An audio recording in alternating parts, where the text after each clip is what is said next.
জাতিসংঘ মহাসচিব Antonio Guterres এবং প্রধান উপদেষ্টা ডক্টর মোহাম্মদ ইউনূসের কক্সবাজার সফর ঘিরে নতুন স্বপ্ন দেখছেন। কেন আসছেন বাংলাদেশে জাতিসংঘ মহাসচিব? জাতিসংঘ মহাসচিবের বাংলাদেশ সফরে বাংলাদেশের রাজনীতিতে অভূতপূর্ব অনেক ঘটনা ঘটবে এবং সংক্ষেপে বললে প্রফেসর ডক্টর মোহাম্মদ ইউনূসের জন্য এটা একটা বিরাট সুখবর। সম্মানিত দর্শক, এই প্রথম বাংলাদেশে সফরে এসেছেন জাতিসংঘের মহাসচিব অ্যান্টোনিও গুতেরেস। তিনি বাংলাদেশে এসে ডক্টর ইউনূসের সাথে বৈঠক করেছেন, কঠিন সিদ্ধান্ত নিয়েছেন। বাংলাদেশ ও ডক্টর মোহাম্মদ ইউনূসের জন্য বড় সুখবর দিয়েছেন তিনি। অন্যদিকে শেখ হাসিনা ও ভারতের জন্য বড় দুঃসংবাদ। যে সিদ্ধান্ত নিয়েছেন আপনাদেরকে দেখাবো, যে সিদ্ধান্তে রীতিমতো কঠিন বিপদে পড়তে যাচ্ছে শেখ হাসিনা ও মোদি। না টেনে একটি লাইক করে দেখতে থাকুন সম্পূর্ণ ভিডিওটি। জাতিসংঘ মহাসচিবের বাংলাদেশ সফরে বাংলাদেশের রাজনীতিতে অভূতপূর্ব অনেক ঘটনা ঘটবে এবং সংক্ষেপে বললে প্রফেসর ডক্টর মোহাম্মদ ইউনূসের জন্য এটা একটা বিরাট সুখবর। প্রফেসর ইউনূসের যে সংস্কার চেষ্টা, এই জন্যে তার যতদিন ক্ষমতায় থাকার প্রয়োজন সংস্কার করার জন্যে, দেশকে কাঙ্ক্ষিত লক্ষ্যে পৌঁছানোর জন্যে নানান রাজনৈতিক চাপ বা দেশি বিদেশি চাপ বা ষড়যন্ত্র উপেক্ষা করে যতদিন ক্ষমতায় থাকা উচিত, ততদিন ক্ষমতায় থাকতে জাতিসংঘ মহাসচিবের এই সফর তাৎপর্যপূর্ণ ভূমিকা পালন করবে। ডক্টর ইউনূসকে আরো টেকসই করবে, আরো শক্তিশালী করবে। হাসিনা বা অনেক নির্বাচিত সরকারের ভাগ্যে জোটেনি জাতিসংঘ মহাসচিবকে বাংলাদেশে আনা, এটা সবাই পারে না। আর ডক্টর ইউনূস দায়িত্ব নেয়ার কয়েক মাস পরেই জাতিসংঘ মহাসচিব বাংলাদেশে চলে আসলেন। আর জাতিসংঘের যে অ্যাক্টিভিটি, তাদের যে দৃষ্টিভঙ্গি, তাতে এই ডক্টর ইউনূস টাইপের সরকার প্রধানের সাথে একটা চমৎকার এনগেজমেন্ট হবে, এটা একেবারেই প্রত্যাশিত। সেটা হচ্ছে, দর্শক, এর আগে জাতিসংঘ মহাসচিবের সফরের আগেই বাংলাদেশের রাজনীতিতে জাতিসংঘের গুরুত্ব অনেক উচ্চতায় আগে পৌঁছানো হয়েছে। কিভাবে? জাতিসংঘের পক্ষ থেকে সেনাবাহিনীকে নিরস্ত্র আন্দোলনকারীদের উপর গুলি চালাতে সতর্ক করা হয়েছিল, যাতে গুলি না চালালে জাতিসংঘের শান্তিরক্ষী মিশনে সুযোগ সুবিধা পাওয়ার রাস্তা বন্ধ করে দেওয়ারও হুমকি দেওয়া হয়। এর মানে বাংলাদেশের যে পট পরিবর্তন, তাতে জাতিসংঘের একটা ভূমিকা ছিল। এবং হাসিনার যে গণহত্যা, আওয়ামী লীগের যে গণহত্যা, তার তদন্ত প্রতিবেদনও জাতিসংঘ মহাসচিব আসার আগেই তারা পাবলিশ করেছে, মানবাধিকার কমিশনের ফ্যাক্ট ফাইন্ডিংস মিশন।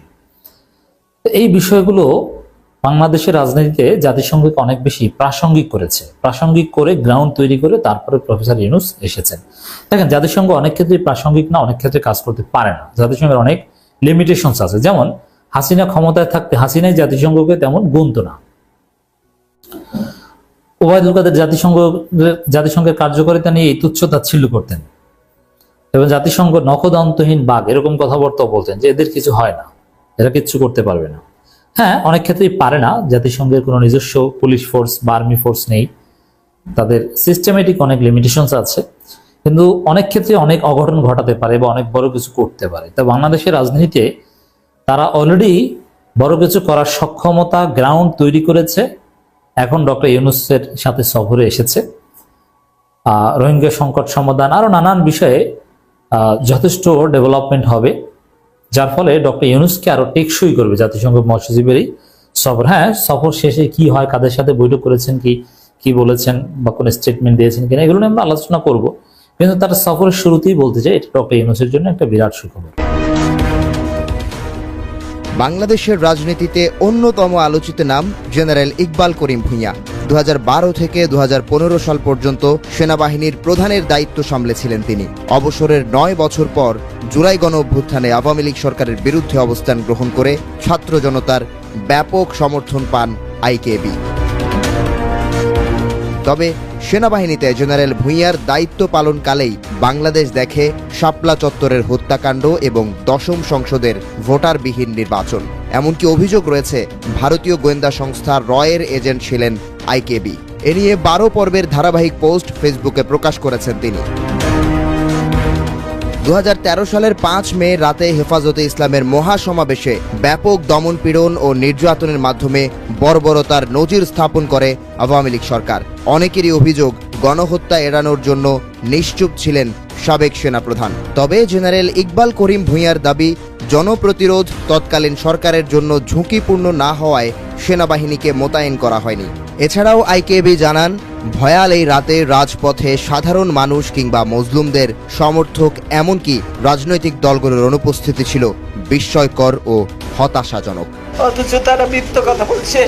তৎকালীন বিরোধী দলীয় নেত্রী খালেদা জিয়াকে নিজ বাড়ি থেকে জোরপূর্বক উচ্ছেদের ঘটনার সময় আইকেবি ও তৎকালীন সেনাপ্রধান জেনারেল এস.এম. শফিউদ্দিন আহমেদ বিদেশে অবস্থান করছিলেন। এই ঘটনা ঘটে শেখ হাসিনার সামরিক উপদেষ্টা মেজর জেনারেল তারেক সিদ্দিকীর নির্দেশনায়, যা তত্ত্বাবধান করেন ভারপ্রাপ্ত সেনাপ্রধান ও ডিজিএফআই।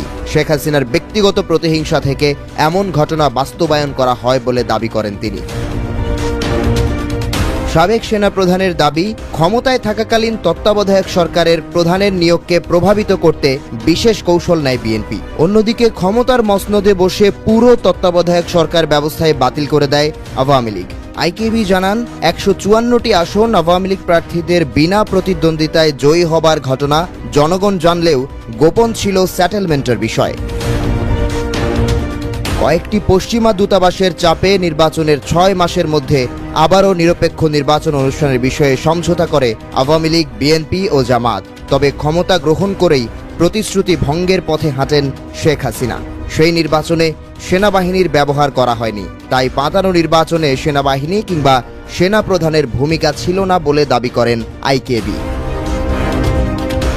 ভারত থেকে প্রশিক্ষণ নিয়ে ফিরে আসার পর আইকেবির নেতৃত্বে বাংলাদেশ সামরিক বাহিনীতে গঠিত হয় প্যারা ইনফ্যান্ট্রি। অনেকে এক্ষেত্রে গোয়েন্দা সংস্থা রয়ের সম্পৃক্ততার অভিযোগ তুলে ধরেন। এক্ষেত্রে সাবেক সেনাপ্রধান জানান, ভারত নিজেদের বিরুদ্ধে যুদ্ধক্ষেত্রে ব্যবহার করার মতো দল গড়ে তুলবে, বিষয়টি চিন্তা করাও অমূলক। নয়াদিল্লির এজেন্টরাই ঢাকায় সেনাপ্রধান পদে আসীন হন, এমন যুক্তিরও খণ্ডন করেন আইকেবি।